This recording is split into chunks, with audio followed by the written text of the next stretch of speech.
Morbi Rajkot highway પર ખાડાઓ અને ખરાબ રસ્તાથી કંટાળેલા સ્થાનિકોએ લજાઈ ચોકડી ખાતે ચક્કાજામ કર્યો હતો। વિરોધના પગલે હાઈવે પર બંને તરફ વાહનોની લાંબી કતારો લાગી હતી અને વાહન ચાલકોને ભારે હાલાકી ભોગવવી પડી હતી। સ્થાનિકોએ તંત્ર સામે આક્રોશ વ્યક્ત કરી તાત્કાલિક રસ્તાનું સમારકામ કરવાની માંગ કરી હતી। જો પ્રશ્નનો વહેલી તકે ઉકેલ નહીં આવે તો વધુ ઉગ્ર આંદોલનની ચીમકી પણ ઉચ્ચારી હતી। મોરબી રાજકોટ હાઈવેનો અતિશય ખાડાના હિસાબે રોડ ચક્કાજામ કર્યો છે। સરકાર કોઈ આ રોડ રસ્તામાં ધ્યાન નથી દેતા અને વાહનોના એક્સિડન્ટ પણ ઘણા થાય છે।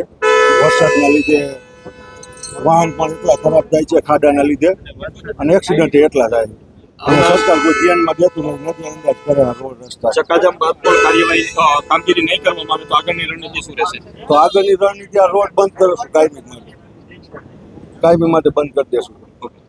શું નામ આપનું? મારું નામ હાર્દિક પટેલ તરીકે આપણે ઉભા રહીએ છીએ। અને ચક્કાજામ કરવામાં આવે છે શું કારણ છે અને હાલ ચક્કાજામ કરવાનું એક જ કારણ છે કે મોરબી અત્યારે વિકાસશીલ છે અને વિકાસશીલમાંથી વિકસિત બનવા જઈ રહ્યું છે। ત્યારે કદાચ આપણા મોટા મોટા નેતાઓ છે એ બધા અત્યારે મોરબીમાં અંદર તંત્રમાં કામગીરીમાં લાગી ગયા છે અને એ લોકોને કદાચ નજરઅંદાજ હોય કે આ રસ્તો છે એ ખાડા છે તો એ લોકોને કદાચ ન ખબર હોય એટલે એના માટે અમે એક આંદોલન કરેલું છે, રસ્તા રોકોનું આંદોલન ચાલુ કરેલું છે। બે જિલ્લાઓને જોડતો આ માર્ગ છે, ઉદ્યોગ નગરી તરીકે ઉઠાઈ રહી છે, છેલ્લા ઘણા સમયથી બિસ્માર હાલતમાં છે। શું કહેશો, તંત્ર કામગીરી કરે છે કે વિકાસની વાતો થઈ રહી છે? ઓનલી વિકાસની જ ખાલી વાતો થાય છે, કામગીરી તો થાય છે પણ એ જેટલી જોઈએ એટલી કોઈ એ ટેમ્પરરી ખાડાનું પુરાણ ગળગળ અથવા મેટલ નાખીને કરી નાખે છે। પરમેનન્ટ સોલ્યુશન આપણે જોઈએ છે કાયમી ધોરણે।